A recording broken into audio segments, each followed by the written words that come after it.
കഴിഞ്ഞ ദിവസം വന്ന ഒരു സംശയമാണ്, കുട്ടികൾക്ക് വയറിളക്കം വന്നാൽ എന്താണ് ചെയ്യേണ്ടത്? തീരെ ആശങ്കപ്പെടേണ്ട ഒരു കാര്യമല്ല കേട്ടോ. അതായത് കുട്ടികളുടെ വളർച്ചയുടെ ഘട്ടങ്ങളിൽ സ്വാഭാവികമായും വയറിളകാനുള്ള സാധ്യത കൂടുതലാണ്.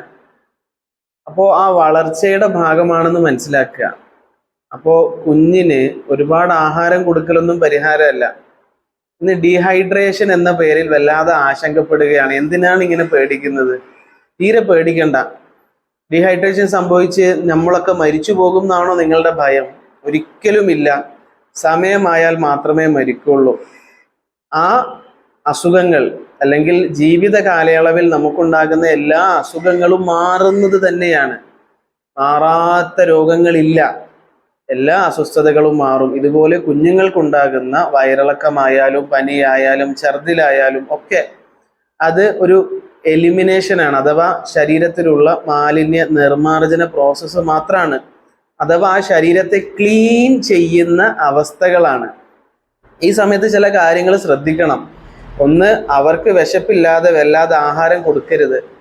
അവർക്ക് വിശക്കുന്നു എന്ന് ഉറപ്പുണ്ടെങ്കിൽ മാത്രം അവർക്ക് ആവശ്യമായ അളവിലെ ആഹാരം കൊടുക്കാവൂ. ഇന്ന് ഒരു വ്യാപകമായ പ്രചരണമാണ് 2 മണിക്കൂർ കൂടുമ്പോൾ ബ്രസ്റ്റ് ഫീഡിങ് നടത്തണം. ഇതിനു വേണ്ടി പലപ്പോഴും ഉറങ്ങിക്കിടക്കുന്ന കുട്ടികളെ നിർബന്ധിച്ച് ഉണർത്തി ഉറക്കം ശല്യപ്പെടുത്താറുണ്ട്. അതൊരിക്കലും നല്ല പ്രവണതയല്ല. കരയുന്ന കുഞ്ഞിനെ പാലുള്ളൂ എന്ന് പഴയ ആളുകൾ പറയാറുണ്ടായിരുന്നു. വിശക്കുന്ന സമയത്ത് കുഞ്ഞുങ്ങൾ കരയുകയും അത് മാതാവിന് മനസ്സിലാകുകയും ചെയ്യും. ആ സമയത്താണ് ഫീഡ് ചെയ്യേണ്ടത്. അതല്ലാതെ ഒരു തരത്തിലുള്ള അസ്വസ്ഥതകളെയും അസുഖങ്ങളെയും ഭയക്കണ്ട.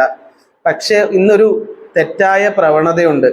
പിറന്നു വീഴുന്ന കുഞ്ഞിന് പ്രകൃതി വിരുദ്ധമായ ചില കുത്തിവെപ്പുകളും എടുത്ത് ശരീരത്തിന്റെ പ്രതിരോധം തകർത്തിട്ട് രോഗിയാക്കി എടുക്കുന്നുണ്ട്.